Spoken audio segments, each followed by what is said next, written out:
From KPRC Channel 2, this is Houston Newsmakers with Cambrell Marshall.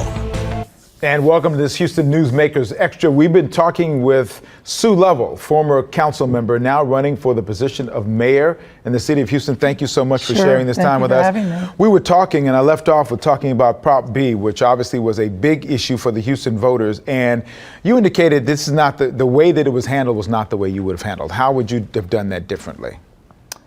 This all sort of started in Austin. Well, it started back, the firefighters supported the mayor. He was going to do pension for him. He got to Austin. He ended up taking about $150,000 per firefighter out of their pension because that was an earned benefit for them. They took their raises on the back end, not the front end. They were upset, rightfully so, and there were words exchanged. And the mayor pretty much told them, I'm going to give you the worst deal ever. And he did. And since then, there was nothing that could happen. Mediation was offered, arbitration. This could have been settled, but it wasn't. Firefighters were so frustrated. In full disclosure, I work with the firefighters. After the legislature, they were so frustrated they took it to the voters of whether they should have a raise or pay parity. And the voters overwhelmingly, 60-40, said yes. And this mayor then just, disregarded the will of the voters. I mean, that's a pretty serious thing. Whether you like it or not, you must accept it, and he chose not to. So we're in a situation now of, I don't think, until there's new leadership, that any of this is really going to be resolved. And the mayor's answer was to go in and litigate. He filed a suit against collective bargaining, the heart and soul of the union movement. So I think it's going to take new leadership to resolve this. The Firefighters Union endorsed Dwight Boykins. Were you disappointed about that?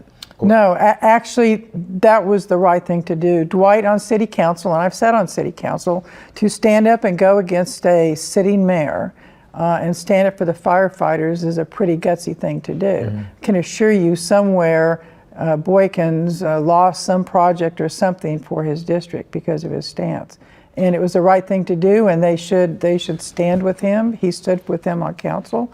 And I believe they made the right choice. Would I have loved to have that endorsement? Of course. My oldest son is a firefighter paramedic, and example of why we need to move forward. I would have been so proud if he would have joined the Houston Fire Department.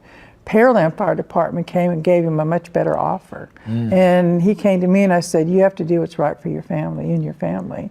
And that's going to be one of the problems moving forward. We cannot recruit first responders in the fire department if we don't resolve this issue. You indicated you thought Boykins may have lost a project in his district because of his stance. That seems like there may have been a little political payback for his stance. Is that what you were indicating? Oh, sure. Yeah. That's, the mayor has power. They put things on the agenda. They can cut projects. They can move things around. And sometimes that's the kind of tactics or leadership, what they think is leadership, happens when you won't agree, and I feel fairly sure that happened. On our program, you indicated, as a lot of people have, prayers for the family of the police officer who was shot this past week.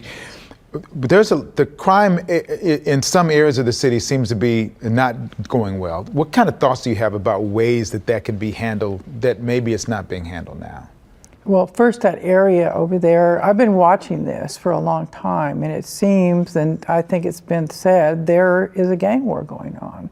And so I'm kind of questioning, why aren't we over there saturating that area? Why is this continuing to happen? And this only happens when people think they can get away with it, and obviously they still do. For the rest of the city, for me, it's the petty crime.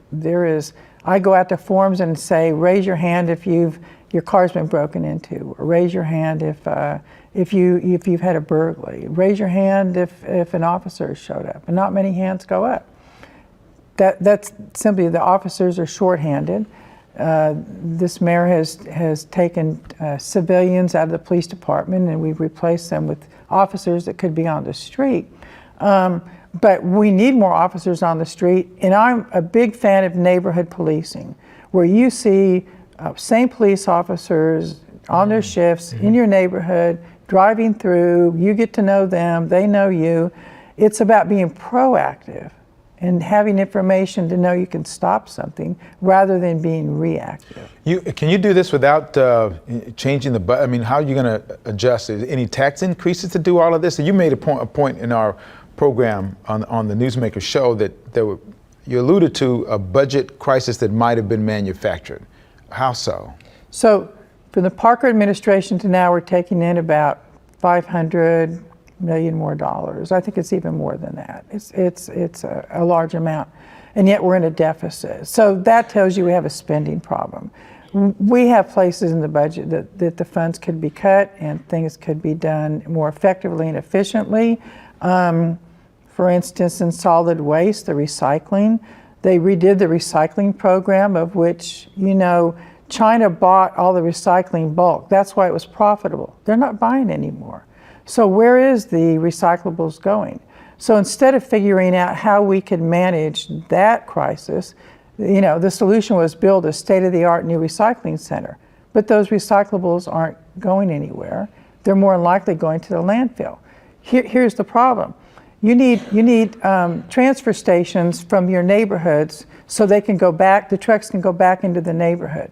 There were no transfer stations built into the recycling program. So now it's from route to building. Well, the building's over on Lay Road on the east side. What do you think that does to your fuel budget? Mm-hmm. We don't have enough trucks right now to do what we need to do. I mean, there's just no way it's operational. What's the answer? Bring in private industry to help us out of this problem. A little theme here. We'll put a short-term solution instead of looking for a long-term solution. We want people to, if people want to support you, they can go to your website, which is what? SueLovellForMayor.com. SueLovellForMayor.com. And this conversation we're having now is free to be shared. You can do that. I know that Sue would love for you to do that as well. I sure would. Thank you very much. Thank you for being here. Thank Appreciate you for having me. Thank you for joining us on this Newsmakers Extra.